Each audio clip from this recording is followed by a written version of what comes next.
તો સુરતમાં ભાજપના પૂર્વ મહામંત્રીએ રાજીનામું આપ્યું। યુવા આગેવાન ગણેશ ગામિતના રાજીનામાનું કારણ અકબંધ છે। સોશિયલ મીડિયા પર પોસ્ટ મૂકીને રાજીનામું આપ્યું છે।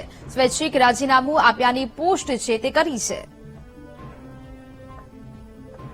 તો જે પ્રકારે સુરતમાં હવે ભાજપના પૂર્વ મહામંત્રીએ રાજીનામું આપ્યું હોય તે પ્રકારના સમાચાર સામે આવી રહ્યા છે।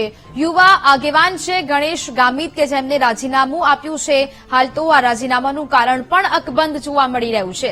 સોશિયલ મીડિયા પર તેઓ દ્વારા એક પોસ્ટ મૂકવામાં આવી અને સોશિયલ મીડિયા પર પોસ્ટ મૂકીને રાજીનામાની જાહેરાત કરી છે। સ્વૈચ્છિક રાજીનામું આપ્યાની પણ આ પોસ્ટ છે તે હાલ સમગ્ર સામે આવી છે। સ્વૈચ્છિક રાજીનામું આપી રહ્યું છું તે પ્રકારની પોસ્ટ તેઓ દ્વારા કરવામાં આવી છે। સુરતમાંથી ભાજપના અપૂર્વ મહામંત્રી છે જેઓ દ્વારા રાજીનામું આપવામાં આવ્યું છે। યુવા આગેવાન ગણેશ ગામિતના રાજીનામાનું કારણ હજી અકબંધ જોવા મળી રહ્યું છે। તેમને કોઈ પણ બાબતે સ્પષ્ટતા આપી નથી, શા કારણે તેઓ રાજીનામું આપી રહ્યા છે। સમગ્ર મુદ્દો છે હાલ તો જે અકબંધ છે તે જોવા મળી રહ્યું છે। માત્ર એટલી જ માહિતી પ્રાપ્ત થઈ છે, એટલી જ જે આ પોસ્ટ છે તે મૂકવામાં આવી છે કે ફક્ત અને ફક્ત તેઓએ આ સોશિયલ મીડિયા પર પોસ્ટ મૂકી છે કે રાજીનામું આપું છું। સ્વૈચ્છિક રાજીનામું આપ્યાની પોસ્ટ તેઓ દ્વારા શેર કરવામાં આવી છે। તો જે પ્રકારે હાલ તો ભાજપના પૂર્વ મહામંત્રી છે કે જેઓ દ્વારા રાજીનામું ધરી દેવામાં આવ્યું છે। યુવા આગેવાન છે ગણેશ ગામિત અને તેઓ દ્વારા આ રાજીનામું છે તે ધરી દેવામાં આવ્યું છે। હાલ તો રાજીનામાનું કારણ અકબંધ જોવા મળી રહ્યું છે।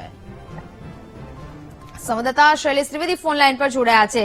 શૈલેષ, સુરતમાં ભાજપના પૂર્વ મહામંત્રીએ રાજીનામું આપ્યું છે, રાજીનામાનું કારણ પણ સ્પષ્ટ નથી, શું વિગત? સુરત ભાજપ માટે એક આંચકાજનક કહી શકાય તેવો આ ઘટનાક્રમ જોવા મળી રહ્યો છે। અલબત્ત સમગ્ર મામલે હજી સુધી કોઈ સ્થિતિ સ્પષ્ટતા થઈ નથી। ગણેશ રામીએ શા માટે રાજીનામું આપ્યું, માત્ર સોશિયલ મીડિયાના માધ્યમથી આ વાત વહેતી થઈ છે અને વાત આવી છે। હજી પક્ષની સત્તાવાર પ્રતિક્રિયા સામે આવી નથી અને તેમની જે નારાજગી છે એ સોશિયલ મીડિયામાં વ્યક્ત થઈ છે, પરંતુ પક્ષની અંદર સંગઠનમાં તેમણે પોતાની નારાજગી વ્યક્ત કરી છે કે એ મુદ્દે પણ હજુ સુધી સ્પષ્ટતા થઈ નથી। થોડી વારમાં સમગ્ર ચિત્ર સ્પષ્ટ થઈ જાય તેવું લાગી રહ્યું છે અને બીજી તરફ વડોદરાના ઘટનાક્રમ પછી સુરતમાં કંઈક ને કંઈક આ રીતનો ઘટનાક્રમ ભાજપ માટે ચિંતા ઉભી કરે તેવું લાગી રહ્યું છે। બિલકુલ શૈલેષ, જાણકારી બદલ આપનો આભાર।